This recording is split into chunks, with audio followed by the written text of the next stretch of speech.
Welcome to the Sculptural Surfaces exhibition here at Morningside Gallery. This is an exhibition featuring 6 artists whose work is in part characterised by the almost 3D quality of the paintings.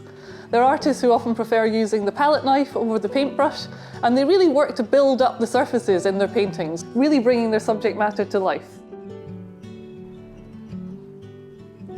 Judith Bridgeland's paintings are rich and evocative. She almost sculpts with the paint, whether that's a field of poppies or wildflowers blowing gently in the breeze.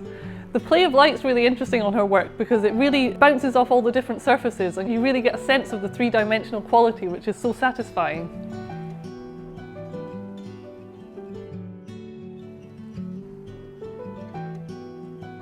Peter King uses the tactile qualities and vivid colours of oil paint to create really bold and expressive and quite minimal landscapes and flower pieces. He builds up the paint with almost buttery sweeps of colour to create mountains and sea and sky. Alison McWhirter's still life and abstract paintings are often inspired by poetry and music. We've got a wonderful abstract in this group of paintings called Let the Storm Wash the Plates, which is a reference to the late Edwin Morgan's poem of the same title.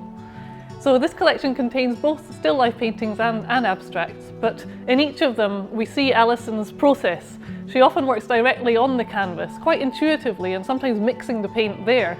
And so you get this real energy and immediacy of the paint.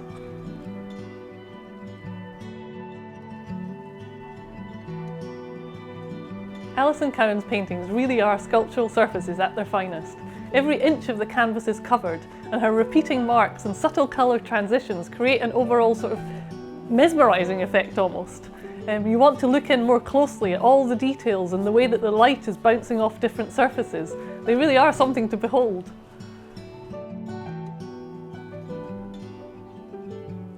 Mary McGregor is a recognised and much respected painter of still life and landscape.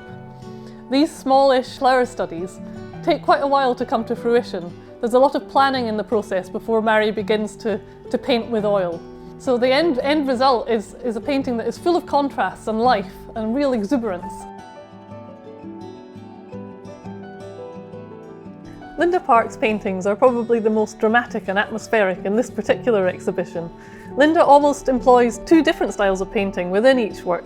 She starts off with great flat sweeps of paint to create a foreboding sky or wild sea, and then she works into the painting using a palette knife, really works into the foreground, whether she wants to create sea spray or to build up the natural contours of the land in one of her paintings of the Pentlands or the Cuillins.